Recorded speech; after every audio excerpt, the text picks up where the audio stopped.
Mr. Gorbachev, tear down this wall.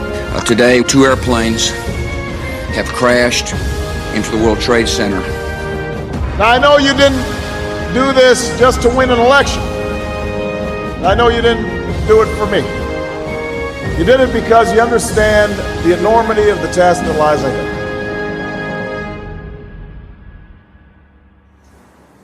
Bonjour à toutes et à tous, et bienvenue dans cette série de 8 podcasts retraçant la vie de différents présidents américains contemporains qui ont marqué l'histoire de leur pays et du monde. Le choix de ces 8 présidents a été effectué pour différentes raisons. D'abord, leur postérité, ou au contraire l'oubli qui les entoure. Les ressemblances et les divergences de leur vie avec celles des candidats à la présidence de 2020. Par ailleurs, la comparaison entre la politique des 8 présidents sélectionnés et celle annoncée dans les programmes de Joe Biden et de Donald Trump nous a paru particulièrement intéressante. Loin d'être une biographie exhaustive, nous tâcherons de vous résumer la vie de ces présidents en les comparant aux 2 principaux candidats de l'élection américaine de 2020, Donald Trump et Joe Biden. Nous vous laissons avec Harry Truman, celui qui ne voulait aucunement s'installer à la Maison-Blanche. Voilà donc l'homme qui ne voulait pas devenir le vice-président de Franklin Delano Roosevelt. Et pourtant c'est lui aussi qui le remplaça, qui termina la guerre dans le Pacifique en envoyant les 2 seules bombes atomiques utilisées dans l'histoire de l'humanité et qui fit face à l'URSS d'après-guerre durant le blocus de Berlin. Rien ne destinait Harry Truman à atteindre la Maison-Blanche. Il n'a pas fait d'études de carrière militaire, à l'exception de la conscription. Il fait faillite lorsqu'il se lance dans le commerce et n'était le sénateur qu'uniquement grâce au réseau de son mentor Pendergast. Né dans le Missouri d'une famille très modeste, Harry Truman ne s'envisage guère plus que comme un fermier. L'armée refuse son dossier à cause de sa myopie et de sa faiblesse physique, et il ne parvient qu'à se faire enrôler dans la garde nationale du Missouri. En 1917, son bataillon est envoyé en France et il découvre l'horreur des tranchées à 33 ans, horreur qui le changera. Alors qu'il commande une unité d'artillerie dans les Vosges, il prend conscience de ses capacités de meneur d'hommes. De retour au pays, alors que la Grande Guerre touche à sa fin, il ouvre une boutique de confection, mais fait rapidement faillite suite à la récession de 1929. Son seul débouché est la politique. Il devient alors juge de paix du comté, puis président de la Cour, tout en conservant son intégrité, élément assez notable pour être remarqué à l'époque, avant de devenir sénateur démocrate en 1934. D'abord ignoré et moqué par tous, démocrates comme républicains reconnaissent progressivement ses qualités de travailleur, ce d'autant plus qu'il ne nourrit aucune ambition. En 1941, il parvient à convaincre le Sénat et la Maison-Blanche de le nommer à la tête d'une commission d'enquête spéciale pour lutter contre la fraude dans les contrats d'armement. C'est ainsi que le fermier du Missouri se fait un nom. Or, à l'approche des élections de 1944, Roosevelt brigue un 4e mandat et cherche un vice-président. Ce sera Harry Truman. La femme du futur vice-président s'inquiète néanmoins de la possibilité pour son mari de devenir président des États-Unis en cas du décès de Roosevelt, dont la maladie est connue publiquement. Son mari n'a pas les capacités, répète-t-elle. Ainsi, en février 1945, alors que la victoire des Alliés n'est plus qu'une histoire de semaines et qu'à Yalta, 3 hommes, Churchill, Roosevelt et Staline, se partagent le monde, Harry Truman est resté à Washington pour remettre des décorations à des vétérans de la Grande Guerre. Il ne s'intéresse d'ailleurs que peu au dossier de la présidence, et durant les 80 premiers jours du 4e mandat de Roosevelt, il n'a rencontré le président que 2 fois. Après le décès de Roosevelt en avril 1945, Truman devient le 33e président des États-Unis, et alors que le monde entier rend hommage à son prédécesseur, mort accablé tant par la charge de travail que par la maladie, l'héritage est déjà lourd à porter pour les discrets Truman. Président depuis 10 jours, il a rendez-vous avec le ministre des Affaires étrangères de Staline, Molotov, connu pour sa position dominante dans l'appareil soviétique. Surprenant tout le monde, Truman l'attaque de front alors que Staline essaie de pousser ses avantages en Europe de l'Est et accuse Molotov de mentir, le clouant dans son fauteuil. « Personne ne s'est jamais permis de me parler comme ça », s'indigne le responsable de multiples fusillades en Europe de l'Est. Le président lui répond sèchement « Respectez vos engagements et on ne vous parlera pas comme ça ». Le nouveau président s'est largement affirmé face à Staline, durcissant de facto sa relation avec l'Union soviétique. En juillet 1945, lors de la conférence de Potsdam, alors que Staline détient la moitié de l'Allemagne et la quasi-totalité de l'Europe centrale, Truman lui rétorque que les États-Unis ont désormais en leur possession l'arme nucléaire. Cela étant dit, dans la nuit du 6 août 1945 et du 9 août 1945, Truman montre la puissance des États-Unis au monde, mais surtout aux soviétiques, en écrasant le Japon avec 2 bombes atomiques. Néanmoins, le président américain est contesté à l'intérieur de son pays en raison de la fin du conflit. En effet, la fin de l'économie de guerre conduit à un ralentissement de l'industrie et de l'armement, et nombreux sont ceux à ne pas trouver d'emploi alors que l'inflation explose. Face au refus des patrons d'augmenter les salaires, 800 000 ouvriers de l'automobile et de la métallurgie se mettent en grève. En mettant tous les grévistes ensemble, le pays cumule alors 116 millions de jours de grève, mais Truman refuse de céder. Il veut à tout prix poursuivre l'effort de guerre en temps de paix et décide de saisir les moyens de production et de réquisitionner les mines de charbon.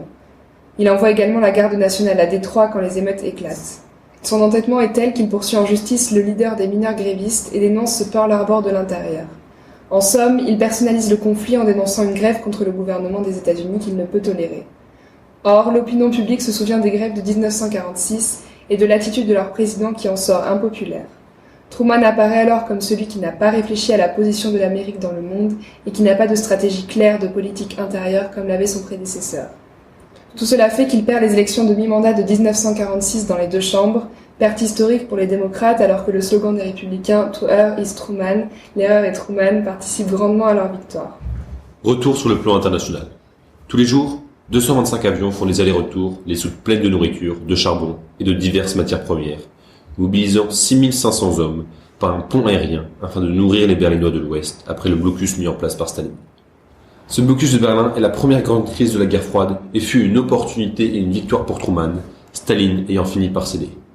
Cette stratégie redore le blason de Truman, tant à l'international que dans son propre pays, ce d'autant qu'elle a été possible grâce au National Security Act, une loi qui permet à Truman de prendre des décisions sans en référer au Congrès. Le président crée également la CIA pour surveiller le monde entier, et le Congrès laisse Truman agir pour endiguer le communisme totalitaire des soviétiques, une politique d'endiguement qui passe par le plan Marshall, un immense plan de soutien économique et social qui profite largement aux Européens et à la France. Il convient de ne pas négliger l'apport de l'audiovisuel, et notamment d'Hollywood, qui devient un vecteur de propagande pour diffuser l'American Way of Life et stigmatiser les traîtres au service du communisme, selon les dires de la doctrine américaine. C'est dans cette ambiance que Truman entend gagner les élections de 1948, malgré un climat social explosif, un caractère bouillonnant contesté et un manque de politesse plus que critiqué. À la Convention de 1948, le président perd les soutiens des États du Sud en interdisant la ségrégation dans l'armée et chez les fonctionnaires fédéraux. Les progressistes ne sont pas plus enthousiastes à le soutenir, et le seul à y croire est le couple Truman. Le 33e président des États-Unis part alors en campagne, passant d'une ville à l'autre, insultant le Congrès et les élites à chacun de ses meetings. Et cette stratégie fonctionne, tout comme elle a fonctionné pour Donald Trump près de 68 ans après. Il défend également un important programme de réforme, le New Deal, aussi appelé Fair Deal, qui intègre un grand volet social, limitant les spéculations sur les marchés, contrôlant le prix des loyers et visant à la création d'une offre de transport public. Contre toute attente, le président sortant est réélu avec plus de 2 millions de voix d'avance sur le candidat républicain. Mais une fois réélu, Truman fait face à un congrès qui lui refuse tout, à l'exception de l'instauration d'un salaire minimum. De nouveau, Truman cherche à gagner en popularité, en agissant sur la scène internationale, comme l'a fait Trump avec Kim Jong-un. Ainsi, en avril 1949, Truman signe le traité de l'Atlantique Nord, donnant naissance à l'OTAN, un bouclier anticommuniste, alors que parallèlement, le sénateur McCarthy commence à rédiger des listes de potentiels traîtres dans le pays. Mais les parlementaires commencent à s'agacer, le président agissant sans jamais prévenir, et Robert Taft, sénateur républicain, lance une commission pour faire reconnaître l'inconstitutionnalité des actions du président. Truman perd cette bataille et doit désormais soumettre le déploiement de troupes à l'étranger au Sénat. C'est un premier revers pour la politique interventionniste du président. Or, la guerre en Corée tourne mal pour Truman, et l'opinion publique se retournant contre lui, il décide de limoger le très populaire Douglas MacArthur, le commandant en chef des forces armées en Corée, qui avait contesté une de ses décisions, tout comme a pu le faire Donald Trump avec John Bolton, son ancien conseiller à la sécurité nationale. La presse titre alors « La sale guerre de M. Truman ». En somme, Truman veut toujours avoir raison tout seul, et finit par se faire désavouer par la Cour suprême lorsqu'il veut nationaliser les industries de sidérurgie.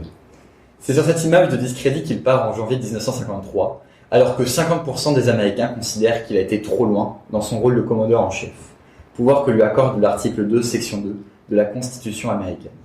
Finalement, Harry Truman n'est pas proche de Trump, ni du point de vue de ses origines sociales, ni des idéaux, l'un étant très progressiste et l'autre extrêmement conservateur. Néanmoins, les deux présidents ont en commun ce tempérament chaud, la grossièreté dans le langage et une volonté d'agir seuls, convaincus qu'ils ont toujours raison. À cela vient s'ajouter une haute estime d'eux-mêmes qui se rapproche plus de l'hubris que de l'estime de soi et un langage cru tant avec leurs subordonnés qu'avec leurs opposants ou les dirigeants étrangers. En 1948, personne ne croit à la réélection de Truman, tout comme peu sont ceux à croire à celle de Trump en cette année, Or, les pronostics de 2016 ont montré que les sondages peuvent avoir tort. Truman a arraché son élection en montrant qu'il était un Américain moyen, qui pouvait ressentir ce que vivaient les ménages moyens. Il avait une relation presque charnelle avec une grande partie de la population américaine. C'est cela aussi que Trump arrive à partager avec la base de son électorat rural qui ne faiblit pas. Enfin, Truman a tenu tête aux soviétiques, comme Trump tient depuis 3 ans tête à la Chine, toute proportion gardée cependant, puisque le terme de guerre froide contemporaine est à nuancer. Si nous devions faire une comparaison entre Truman et Biden, l'actuel candidat démocrate à la présidence américaine, elle serait nuancée. Ces deux hommes seraient proches dans leur programme. Biden défendant un programme d'interventionnisme économique, programme le plus progressiste depuis Roosevelt selon Bernie Sanders et de nombreux commentateurs politiques, ce qui fut aussi le cas de Truman. Néanmoins, Biden est l'archétype de l'élite de Washington, de l'ambitieux qui ne désire que le pouvoir. Élu depuis 1972 comme sénateur puis vice-président, né dans une famille très aisée, il est loin de l'image de Truman, fils de fermier, n'ayant fait que peu d'études et surtout ne cherchant pas à atteindre la Maison-Blanche à tout prix. En somme, Donald Trump est très proche de Truman sur le caractère et le personnage, alors que Biden ne lui ressemble que sur le plan des idées inscrites dans son programme. Nous espérons que ce deuxième podcast vous a plu et nous vous donnons rendez-vous mardi prochain pour notre 3e podcast sur Lyndon Johnson, le président qui a mené les principaux combats de la guerre du Vietnam.